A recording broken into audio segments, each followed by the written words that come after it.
በዛሬው የታሪክ ነገራ ዝግጅታችን የታሪክ ተመራማሪው ዲያቆን ዳንኤል ክብረት ኢትዮጵያችን በአገር ውስጥና በውጪ ሰው አይን በሚል ርዕስ በመድረክ ላይ ያቀረበውን ዲስኩር ከመድረክ ቀርጸን ለሬዲዮ እንዲመች አድርገን አቅርበነዋል።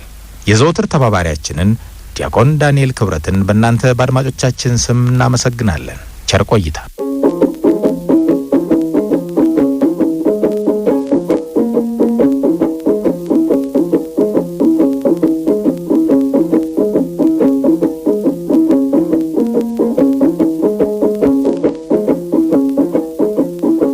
ኢትዮጵያ የምትባለው ሀገር እዚህ ስንኖርባትና ትንሽ ወጣ ብለን ስናያት በጣም የተለያየ መልክ ነው ያላት። በተለይ በጥንቱ ጊዜና አሁን ባለው ጊዜ ምክንያቱም በጥንቱ ጊዜ ይሄ ስም ብዙዎችን እየሰበሰበ ወደዚህ ሀገር ያመጣ ስም ነው። ወደ ኋላ ሄዳችሁ ስታዩ እዚች ሀገር መጥቶ አበሻ ሆኖ ያልቀረ ምንም ነገር የለም። ግሪኮች በአንድ ወቅት መጥተው አበሻ ሆነው ቀርተዋል። አርመኖች መጥተው አበሻ ሆነው ቀርተዋል።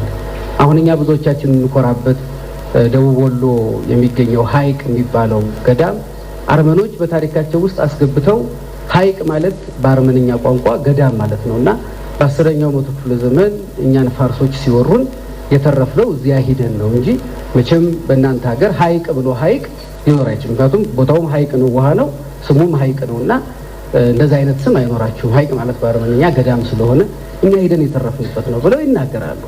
የመኖች እዚች ሀገር መጥተው አበሻ ሆነው ቀርተዋል።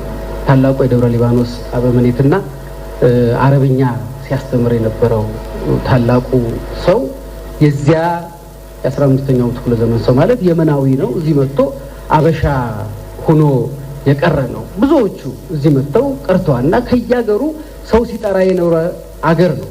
የዘጠኙ ቅዱሳንን ታሪክ ታውቃላችሁ። ከያለሙ መጥተው ኢትዮጵያዊ ሆነው ቀርተዋል። አሁን ብዙ ሰው አቡነ አረጋዊ ሮማዊ ናቸው ቢሉት ድንጋይ አንስቶ ይወግራል። ምክንያቱም እዚህ ተወልደው እዚህ ያደጉ ነው የሚመስሉትና እቺ ሀገር አይደለም ሰውን እህሉን ምኑን እየጠራች የኖረች ሀገር ናት። ዛሬ አሁን አበሾች በጣም እንታወቅበትና እሱን ካልበላሁማ ምኑን አበሻ ሆንኩት ይሄማ ገሌ አልጫ ብለን የምንሳደብበት በርበሬ እንኳን ኢትዮጵያዊ አይደለም። ከሜክሲኮ መጥቶ በፖርቹጋሎች እዚሁ ቀርቶ ፒርፒሬ የሚለውን ስሙን በርበሬ ብሎ አበሻ የሆነ ነው እና ብዙ ነገር ነው። ወደዚህ ሀገር መጥቶ አበሻ ሆኖ ያልቀረ ነገር የለም። ብዙ ነገራችንን ብናየው መጥቶ ሰው ተቀላቅሎ እዚሁ ለምዶ ደስ ብሎት እዚሁ ነው የሚቀረው። ነብዩ መሐመድ በመካ በተነሱ ጊዜ ቁራይሾች ሲያስቸግሯቸው ወደ ኢትዮጵያ የላኳቸው ሰዎች ሁሉም አልተመለሱም። አገሩን ለምደው ደስ ብሏቸው የኛን ቋንቋ ምግባችንን ለምደው አይ ከዚህ በኋላማ አንመለስም ብለው እዚህ ኢትዮጵያዊ ሆነው ቀርተዋል። ሌሎች በጣም ብዙዎችን መጥቀስ እንችላለን። በ15ኛው ክፍለ ዘመን መጥተው የነበሩት ፖርቹጋሎች እንዳለ አልተመለሱም። የሞተው ሞቶ ጎንደር ብትሄዱ ወደ ቋራ አካባቢ ዘራቸውን ከፖርቹጋል የሚጠቅሱ ብዙ ገበሬዎች ታገኛለን። ፖርቹጋልኛ የማይችሉ ፖርቹጋል መፈጠሯን የማያውቁ ዘራቸውን ወደዛ የሚጠቅሱ እና እዚህ መጥቶ ያልቀረ የለም። ምን እንደሆነ ቁጭ ብሎ ማየት ያስፈልጋል። እቺ ሀገር ምንድን ነው? ሰው ሁሉ እንደዛ እየጠራች እዚህ ሀገር መጥቶ እዚሁ ደግሞ ተመልሶ አይሄድም። እዚሁ መጥቶ እዚሁ ነው የሚቀረው።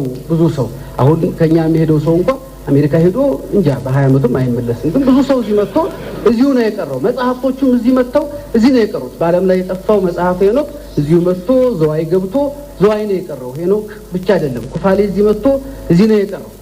በጣም ብዙዎቹ መጽሐፍ ግብጽ በአረቦች በተያዘች ጊዜ በ6ኛው መቶ ክፍለ ዘመን በወቅቱ የነበረው አባ አብርሃም የሚባል የግብጽ ፓትርያርክ እንዴት እስክንድሪያና ካይሮ እንደጠፉ የጻፈው መጽሐፍ አለ። እሱ በአረብኛ ጠፍቷል፣ በግሪከኛ ጠፍቷል፣ በላቲንኛ ጠፍቷል። ግዕዝ ብቻ ነው ያለው። እንግዲህ ያን ጊዜ መጥቶ አበሻ ሆኖ እዚሁ ቀርቶ ነው ማለት ነው። ሌሎች በጣም ብዙዎች አሁን የእስክንድር መጽሐፍ እስክንድር ዓለም እንዴት እንደተቆጣጠረ የሚናገረው መጽሐፍ እዚሁ መጥቶ ትረካውን ብታዩት የኛ ሀገር ትረካ ነው የሚመስለው። ወደ ኢትዮጵያ መጥቶ አበሻዊ ሆኖ እዚሁ ቀርቷል። እነ መጽሐፈ በርላአም የህንድ መጽሐፍ እዚሁ መጥተው ኢትዮጵያዊ ሆነው አሁን ሊቃውንቱ ይሄ እኮ የህንድ ነው ብትሏቸው ኧረ በጭራሽ እዚህ ተወልዶ እዚህ ያደገ የኛው ሀገር ሰው ነው እንዲሏችሁ ቀርቷል። ያ ግን ዛሬ ተገልብጧል። የብዙ ሀገር ሲሄድ አሁን ከዚያ ወደዚህ የሚመጣ ሰው አይደለም የማየው። ከዚህ ብዙ ሰው ይሄዳል። የሚሄደው በአራት አይነት መንገድ ነው። ተሽጦ ይሄዳል። ወደ አረቡ ዓለም ስትሄዱ በገንዘብ ነው ሰው የሚሄደው። ራሱን ቀይሮ ብቱን ቀይሮ የሚሄድ ህዝብ አለ። መድፈኛ ግሩፕ ደግሞ አለ። መድፈኛ ቡድን ማለት በሱዳን አድርጎ በሊቢያ እናንተ አሁን አርሴናል ልል መስሏችሁ ነው መድፈኛ እሱ አይደለም። አርሴናሎች አሁን ነው መድፈኛ የሆኑት፣ እኛ ነን የምንቀድማቸው በመድፈኝነት እና በሱዳን አድርጎ በሊቢያ በኩል አቋርጦ በማልታ በኩል ጣሊያን ገብቶ ከጣሊያን ደግሞ በነ ኦስትሪያ በነ ስዊዘርላንድ በኩል ፈረንሳይ አድርጎ ጀርመን ገብቶ እንግሊዝ አውሮፕላን ሳያይ እንግሊዝ የደረሰ ብዙ ነው። ወቴን ነው ማለት እኔ ለንደን ሄጄ በነበረ ጊዜ አንድ ልጅ ምን አለኝ፣ በጣም ጨንቆት አንድ ጉባኤ አስተምረኝ ስወርድ እንደው መምህር አንድ ነገር ጠይቆት ነበር። እኔ እዛ ላይ ምን አልጠየቀኝም። አይ የኔ ጥያቄ የሌላ ሰው ጥያቄ እኔ ብቻ የሚመለከት ጥያቄ አንተ ብቻ የሚመለከተው እሺ ጥሩ ብዙ ሰዎች ጋር ነበር እና ጠይቀኝ። አይ እሱ ሰው ፊት የሚጠይቀው አይደለም ወይ ለብቻ ነው የምጠይቀው። እሺ ብዬ ለብቻ ይልኩ ምንድን ነው የምጠይቀኝ አልኩት። እኔ ይኸውልህ በመድፈኛው ቡድን ነው የመጣሁት። አሁን ከ7 ዓመት በኋላ እንግሊዞቹ ፓስፖርት ሰጡኝ እና ናቴን ማየት ፈልጋለሁ። አሁን እኔ የጨነቀኝ አውሮፕላን እንዴት ነው የምሳፈረው? ይሄን ለጓደኞቼ ብጠይቃቸው ይስቁብኛል። ማን ይጠየቃል አሁን እንዲህ ያለ ነገርና ምንድነው የሚደረገው? ስትገባ ምን ይደረጋል? ከዚያ ምን ይደረጋል? ከዛ እንዴት ነው የሚሆነው ብሎ ጠይቆኝ ነበር። እና ብዙዎቹ በዚህ በመድፈኛው ቡድን ይሄዱ አለ። ሌላ እናንተ የምታውቁት በዲቪ የሄደው ደግሞ በጣም ብዙት እና ከዛ ጋር በተያያዘ እንደውም አሜሪካን ሀገር አንድ የሚቀለድ ቀልድ አለ። እነዚህ የግብረ ሰዶማውያን የሚባሉት ወይም ወንድ ሴትና ሴት እንዲጋባ የሚፈልጉት ሰዎች ብዙ ጊዜ ሰላማዊ ሰልፍ ያደርጋሉ እንደምታውቁ እና እነሱ ሰላማዊ ሰልፍ አድርገው ነበረ ዋይት ሃውስ በር ላይ እና የተወሰኑ አበሾች ደግሞ አብረው ተሰልፈዋል እና ጓደኞቻቸው በጣም አንድ ቤት አፍረዋል። እንዴት የኛ ሰው እንዲህ ያለ ቦታ ሀገር ማሰደብ ነው ዘር ማሰደብ ነው ብለው፣ በሌላ በኩል ደግሞ እንዴት እነዚህ ሰዎች አናቃቸውም ወይ እንደዚህ ናቸው ወይ ብለው ሰልፉ ሲያበቃ አንዱን ጠርተው ጠየቁት። ምን ነው ምን ሆነ ነው አንተ ምን ጎሎብህ ነው? አይ እኔ እኮ ሀሳባቸውን ደግፌ አይደለም፣ ታዲያ ከተፈቀደ ወንድሜን አግብቼው አመጣዋለሁ ብዬ ነው። እንዲህ ግቢና ከዛ ጋር በተያያዘ የሄደው ቡድን ደግሞ አለ። ሌላውና ትንሽ ረዘም ያለ ዘመን ወደኋላ ስንሄድ ደግሞ በ67 እስከ 70ዎቹ መጨረሻ የሄደው አለ። በዚህ በኢሃፓ ኢዲዩ መኢሶን ኢጫት ምናምን በተባለበት ጊዜ ይውደም ይቅደም ይሙት ምናምን ተብሎ የቀድሞውም ቀድሞ የሚሞተውም ሞቶ የተረፈው ማለት ነው። ተረፈው በኬንያ በሱዳን በጅቡቲ አድርጎ ወጥቶ የገባል። የእነዚህኞቹ ከሁሉም የተለየ ነው። ምክንያቱም ብዙዎቹ የዛሬ 20 ዓመት የዛሬ 40 ዓመት የዛሬ 30 ዓመት የሄዱ ሰዎች ናቸውና ጠቅላይ ግዛት ሲባል ነው አሁን አንዳንዶቹ የሄዱት። አሁን እኛ ከዛ በኋላ አስተዳደር ዞን ክልል ምን መጥቷል እሱን ሁሉ አያውቁትም እነሱ። በጌምድር ጠቅላይ ግዛት ሲባል ነው የሄዱት። ከዛ በኋላ ደቡብ ጎንደር ተብሎ ምን ስንት ነገር መጥቷል። አማራ ክልል ኦሮሚያ ክልል የሚባለውን ሰምተውት አያውቁም። ያኔ ነው የሄዱት። ከዚያ በኋላ የመጡትን ነገሮች ከብዙዎቻችን ጋር አይግባቡም። እነሱ ሄዱ ወጡ አሜሪካ ገቡ፣ ወይም ደግሞ ሌሎቹም እንደዚሁ ወጥተው እስራኤል የገቡም አሉ። አሁን እስራኤል ሀገር ስትሄዱ ያያቸው አይታቸዋል። ደንበኛዋ የኔ ቢጤ ጎንደሬ አንቀልባዋን አዝላ ልጇን መሀል ኢየሩሳሌም ወይም መሀል ቴልአቪቭ ስትሄድ ታገኟት ትችላላችሁ። ጠላ ቤት አለ አሁን ቴልአቪቭ ቆርቆሮ ተሰቅሎ በደንብ ጠላ የሚሸጥበት ቦታ። ምክንያቱም ያ ባህላቸው ነው፣ ይዘውት የሄዱት ነው። በመሀል ያለው ይሄ ሽግግር አያውቁትም። ከአዲስ አበባ በቀጥታ እዛ ነው የደረሱት እና በመሀል ያለፉትን ጉዳዮች አያውቋቸው። እንግዲህ የውጮቹ ሰዎች እኛን የሚያውቁን በእነዚህ አይን ነው የሚያውቁ፣ በእነዚህ አይን። እንዲያውም አሜሪካን ሀገር ድሮ ከገቡት ሰዎች አንዱ ምን ብሎኛል፣ አንድ ጊዜ ሱፐርማርኬት ይሄዳለሁ አለና ይሄ እንግዲህ እዛ ሀገር የዳቦ ተራ ለብቻ ነው፣ ሽንኩርት ተራ ልክ እንደኛ ሀገር ሱፐርማርኬት እና ስጋ ተራ ለብቻ። እሱ ስጋ ያነሳል፣ ይመጣል፣ ይሰራል፣ ቤቱ ይበላል፣ ይሄዳል፣ ስጋ ያነሳል፣ ይበላል። ብዙ ዘመን እንደዚህ ነው የኖረው እና አንድ ቀን ሌላ ከሱ በኋላ የመጣ ሰው እሱ ሊያሳየው ማለት ነው ያን ሀገር ሊያሳየው ወሰደው። እዚህ ጋር ነው ስጋ የምትገዛው፣ ሽንኩርት እዚህ ጋር ገዝተህ እንዲህ አድርገህ ነው የምታመጣው አለው። እሺ አለ ሰውዬው። ገዛ።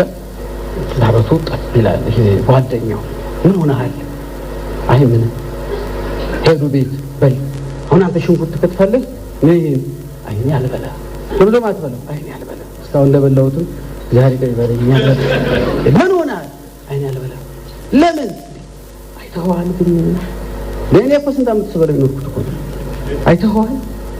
እኔ ላይ ምንድን ነው አይተኸዋል? ምንድን ነው? እኔ ተለይ ስጋ ተራ ላይ የገዛሁት አይተኸዋል። ለካ የውሻ ምግብ ነው እሱ። ያን ያህል ጊዜ ሲገዛ ይለው አላነበበውም እዛ ላይ የተጻፈው። እንዲሁ ነው የኖሩ ብዙ ወገኖቻችን ስላሉ በዛ አይን ነው አሁን እኛንም ያው ይሄ እኛ አሁን እዚህ ሀገር ምን ፎክረው ስለ አድዋ እንናገራለን። ልክ ነው፣ አድዋ የአፍሪካ ኩራት። ስለ አባይ ወንዝ እንናገራለን። እኛ ስናድግ እንደምታውቁት ኢትዮጵያ የዓለም አንደኛ ከአፍሪካ ሁለተኛ ናት እየተባልን ነው ብዙ ነገር። ሰፈራችን ያለው ደን በዓለም አንደኛ ነው። ሰፈራችን ያለው ተራራ በዓለም አንደኛ፣ ሁሉ ነገር በዓለም አንደኛ ነው። እና እኛ በዛ የምንታወቅ ነው ይመስል፣ እንደዛ ግን አይደለም። ሴትዮዋ ከብት ያለው ያግባሽ ወይስ አፍ ያለው ያግባሽ ብለው ቢጠይቋት አይ አፍ ያለው ያግባኝ አለች አሉ። ለምን? አፍ ያለው ከብት ያለውን ያመጣዋል አለ። በዓለም ላይ የታወቀ ነገር ማለት የተጮኸለት ነገር ነው። እኛ ስለ ራሳችን አልጮህም። እንደውም ብዙ የሚጮኸው እስቲ ኢንተርኔት ውስጥ ግቡ፣ ሚዲያዎች የሚናገሩት ስለኛ ከተወሰኑ ዓመታት ከዛሬ 60 እና 50 ዓመታት ወዲህ ክፉውን ብቻ ነው። ያን ክፉውን ደግሞ እኛም አግዘናቸዋል፣ እረድተናቸዋል። ስንሰዳደብ እኔ የስድብ ፓልቶክ ሰምቻለሁ። እንደውም አንድ ልጅ በጣም ስማው ለጉድ አንተ አልሰማውም ከሰው ነው የሰማው ከምትል በዚህ ገብተህ ስማው ብሎኝ ፕሮግራም መሪው ልክ አሁን አበባው እኔን ወደዚህኛው እንደጋበዘኝ ነገ ተዘጋጅታችሁ የምትመጡት የምንሰዳደበው ስለ እናት ነው ተዘጋጅታችሁ ሲል በጆሮዬ ሰምቼዋለሁ። መሰዳደብ እንደ አንድ ጉዳይ ሆኖ ማለት ነው።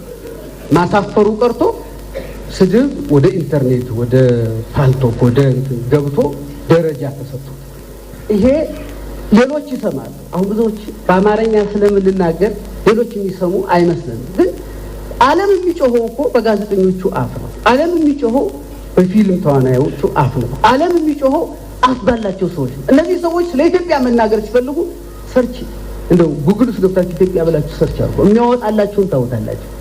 ደጉን ጉዳይ አይደለም የሚያወጣው። ለምን እኛ ደጉ ነገር ብዙ አልተናገርንም፣ ብዙ አልጻፍንም። በየቦታው እኔ አውሮፓ ሲሄድ እንደዚህ ሙዚየሞች ምናምን ውስጥ ስንገባ ከየት ነው የመጣኸው መቼም ብሎ መጠየቅ ልማድ ፈረንጅ ይሄ ይጠይቃል። ወራሪ ፍሮም ያለ ነው እና ኢትዮጵያ ላለው የደረቴን መፋትጄ አድዋው የማይጨው የምኑ እየታየኝ ማለት ነው። ባሊዝም ጦር ጎራዴ እንዳያስባር ጀራሴ ከኢትዮጵያ እና ሰውየው ያ ቦቅ ብሎ እንግዲህ እነሱን ፈገግታ ታውቃላችሁ። ከውጭ ያለ በስልጠና የመጣ ፈገግታ አላችሁ። እሱ ፈገግ ብሎ የጠየቀኝ ሰውዬ ቀዝቀዝ ሲላይ ነው ኢትዮጵያ ስለው የት ጋር ነው ኢትዮጵያ የት አካባቢ ነው? አሁን ከባዱ ጥያቄ ከዚህ በኋላ ይመጣል። አፍሪካ፣ ኢስት አፍሪካ እንደዚህ አይነት ቦታ እንደዚህ አይነት ኦኬ አልገባውም። ግን ያው መቼም እንግዳው ነኝና ማድነቅ ስላለበት ከዛ በኋላ እንዲገባው ከፈለኩ ሁለት ነገር ማንሳት አለብኝ። ኃይለ ገብረስላሴን ታውቀዋለህ? ያን ጊዜ ያውቀዋል። እሱን ሲሮጥ ያውቀው ወይም ትንሽ ቆየት ያለ 50 ዓመት በፊት እድሜ ያለው ሰው ካለ ደግሞ አፄ ኃይለ ሥላሴን ታውቃለህ ስለው ይላል። ሁለቱን ካልጠራችሁ አድዋ ብትሉ፣ ማይጨው ብትሉ፣ አባይ ብትሉ፣ ጣና ብትሉ እኛ በዓለም አንደኛ ማራቶን እንደዚህ አድርገን ስንት ጊዜ እንደዚህ ያስገባል። ጤፍ የሚባለው እኛ ጋር ብቻ የሚበቅል ዋልያ ተራራችን ላይ የሚኖር እንደዚህ ብትሉት ይሁን አይገባውም። ለምን ነው የማይገባው? ስላልተናገርን ነው። ስላልተናገር እኔ ገጽታ የአገር ገጽታ የሚገነባው ፈረንጆቹ እዚህ መጥተው የሆነ ነገር ሲያዩ ወይም ትልቅ ፎቅ ሲያዩ አይደለም። በሱ አይደነቁም፣ ብዙም አይደነቁም። ምክንያቱም የተረፈውን ነው እኛ ያመጣ ነው። ኦሪጂናሉ የኛ አይደለም። አስታውሳለሁ አቡነ በርቶሎሜዎስ የተባሉ የቁስጥንጥንያ ፓትርያርክ ኢትዮጵያ ሊጎበኙ መጥተው ላሊበላን ጣና ገዳማት ስናስጎበኛቸው ብዙ ያሳየናቸው ስዕል የኛ አይደለም፣ ከነሱ ተገዝቶ የመጣ ይሄ መንገድ ላይ የምናገኘው ነው። እና ይሄን ስናሳያቸው ነው የእናንተ ይሄ እኮ እኛ ሀገር አለ ይሄ ማከኛ ነው የእናንተን አሳዩን ነበር ያለው። እነሱም የእኛን ነው የሚጠይቁት። ምክንያቱም የምንችለው በራሳችን። ስለዚህ ለእኔ አገር የምንለውን ትርጉም ስንቀይር ነው በውጭ ዓለም ያለንን ስም የምንቀይረው እንጂ አሁን በምናያቸው ስራዎች አይደለም። ምክንያቱም ይሄ ከነሱ የተረፈውን ነው እኛ የምናሳያቸው። አገር የምንለውን ይሄ እኛ ሀሳብ ብቻ ያደረግነውን አገር ቆራርጠን እግራችን ስር ወዳለ ነገር መቀየር መቻል አለብን። እኔ ደቡብ ጎንደር ስማዳ የሚባል ሀገር ሄጄ ነበረ አንድ ቦታ ያለው እና የ6 ሰዓት መንገድ ነውና ወደ በረሃ የሚሄደው ከአንድ የገጠር ገበሬ ካህን ጋር ነበረ ምን ሄደው እና እሳቸው ስለ አንድ የዚያ ገበሬ እዛ ጋር ስላለ ገበሬ እንዲህ እያወራን ሀገሩ ምን ይባላል ምንድነው ስማዳ በነገራችን ላይ ዛሬ እኔና እናንተ የምንወደው ማኛ ጤፍ የሚባለው የአዳ በርጋ ጤፍ የምንለው ከስማዳ ነው። አጤ ምኒልክ አምጥተው እዚህ አዳ በርጋ ላይ አብቅለውት ዛሬ የጤፍ ስታንዳርድ መለኪያ የሆነው በአገሩ ስይት ጤፍ ይባላል። ስይት ጤፍ ማለት በጣም የመጨረሻው ጤፍ ማለት ነው። እሱ የመጣበት ሀገር ነው እና እዛ ያንን ከሚያመርቱት ገበሬዎች ስለ አንዱ ነው የነገሩኝ እና እኒህ ሰውዬ ምን አሉ አንድ ጊዜ ታመው ያው ገበሬ ናቸው፣ አራሽ ናቸው፣ የራሳቸው ጨርሶ ጓደኞቻቸው ጭምር የሚያርሱ ናቸው እና ታመው የማያውቁት አንድ ቀን ታመሙና አልጋ ላይ ተኙዋል እና ምን ብለው ገጠሙ አሉ እኒህ ሰውዬ ውጋት ባክህ ተወኝ፣ የራስ ህመም ተወኝ፣ የሆድ ቁርጠት ተወኝ፣ የጎን ውጋት ተወኝ፣ አመቱን አርሼ አገር ቀላቢ ነኝ። አገር ቀላቢ ነኝ። ይህ ሰውዬ በአመት ቢበዛ 10 ኩንታል በላይ አያመርቱ። ከዛች አካባቢ ወጥተው አያውቁም። ከወረዳ እዛ አካባቢ ካለ ገበያ ነው የሚሸጡት። ግን አገር ነው የሚቀልሙት። ለሳቸው አገር ነው እሱ። ያ ያመረቱባት መሬት ያ የሚቀልቡት ህዝብ እሱ አገር ነው። አገር ምንድን ነው ለኔ? ይሄ ከሞያሌ እስከ መቀሌ ከኩርሙክ እስከ ቶጎጫሌ ያለው ነው። እሱም አንደርስበት። ይሄ ሀገር ይሄ የተቀመጠበት ወንበር ነው። የሀገር ይሄ ለባለ ታክሲው አገር ታክሲው ነው። እዛ ታክሲ ውስጥ የሚገባውን ሰው ስታከብረው አገዚህ ተመጡ ውስጥ አገርህን እያከበርክ ነው። ለወያላው አገር ማለት ግባ የምትላት እቺ ርጉዙና ነፍሰ ጡሩና መጋፋት አቅፋት የቆመችዋለች አይደለ? አገር እኮ እሷ ናት። ለባለ ቢሮ እኮ ቢሮው ነው አገሩ። ሌላ አገር ለምን ያስባል? ያ ትልቅ አሁን እኛ አድዋ ማይጨው የሚባል ማንጨብጠው ነገር ስለሱ ነው ሁልጊዜ የምንዘፍነው። እዚህ ይሄ ነው ሀገር። ለባለስልጣኑ እኮ ይሄ ነው ሀገር። በሀገራችን ለመጀመሪያ ጊዜ ይመስለኛል 4 ምክትል ጠቅላይ ሚኒስትሮች ሲሾሙ ብዙ ሰው 4 በዛ አለ። እኔ ደግሞ አነሰ ነው ማለት ነው። እዚህ ተቃራኒ አነሰ። እንዲያውም 80 ሚሊዮን ጠቅላይ ሚኒስትር ነው የሚያስፈልጋቸው ለዚች ሀገር እንድታድግ ከተፈለገ። አንተ ጠቅላይ ሚኒስትር ነህ፣ እቺ ጠቅላይ ሚኒስትር ነች፣ ጠቅላይ ሚኒስትር ሁሉም ለቤቱ፣ ለታክሲው፣ ለመኪናው፣ ለቢሮ፣ ለሚያጸዳት ቦታ አሁን እነዚህ ጽዳት የሚያጸዱት ለሁላችን የሚያጸዱት ሰዎች እነሱ ጠቅላይ ሚኒስትሮች ናቸው። ለዛች አካባቢ እነሱ ናቸው ተጠሪዎቹ። እንደ ጠቅላይ ሚኒስትር ነው ማሰብ ያለባቸው እነሱ።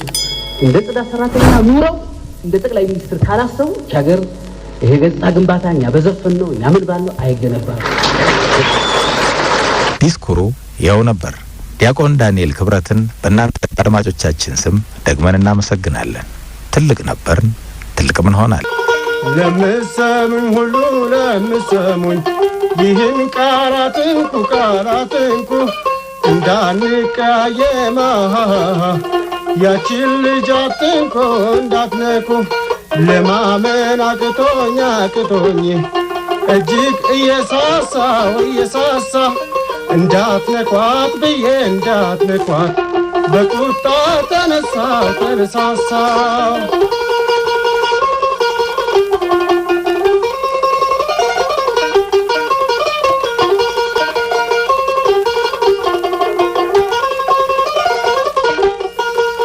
ምነካው ብላችሁ እንዳትገምቱ የሷ መወደጃ ብዙ ነው አይነቱ አካላት ያለቀ ሰግቼ ስሳቀቅ ገራገር እኮ ነች ልብ የምትሰርቅ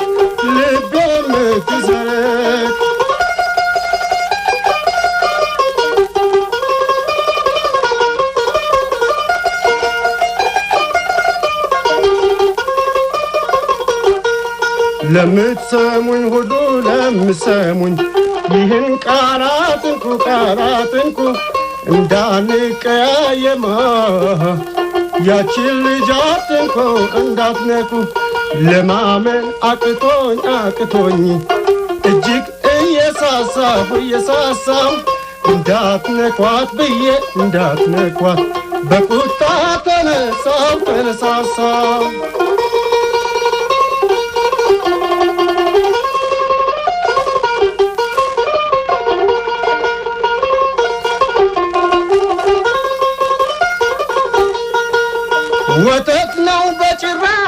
ፈልቀቅ ስል ጥርሷ ፈልቀቅ ስል ጥርሷ አሟልቶ ሰጥቷታል ታድላለች እሷ ታድላለች እሷ ውበቷ ነው እኮ ቅስሜን የሰበረው ቅስሜን የሰበረው ፍቅሯ ኃይለኛ ነው ማንም አይበግረው ማንም አይበግረው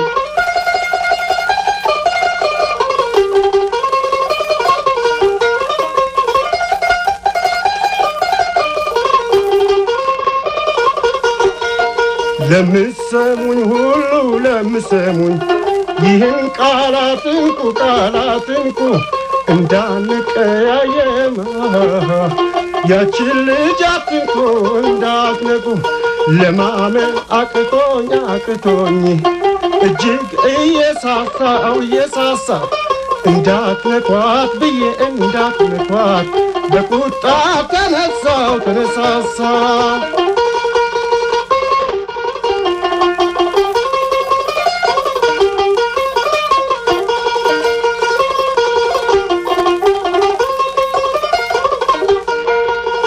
የተሰጠች ናት ለሕይወቴ በረከት ማንም ሰው አይችልም እሷን ሊመለከት የሚስጥር ባንክ ናት የሕይወቴ ማህደር በፍጹም አይችልም ሳላያት ለማደር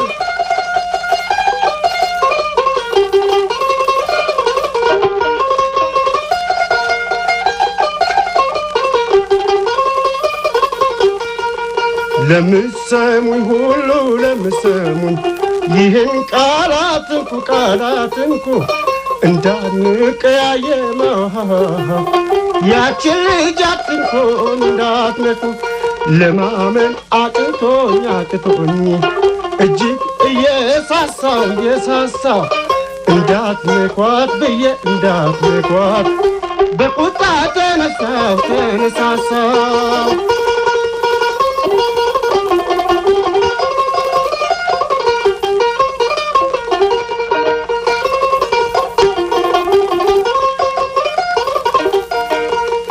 የተሰጠች ናት ለሕይወቴ በረከት ማንም ሰው አይችልም እሷን ሊመለከት የሚስጥር ባንክ ናት የሕይወቴ ማህደር በፍጹም አልችልም ሳላት ለማደር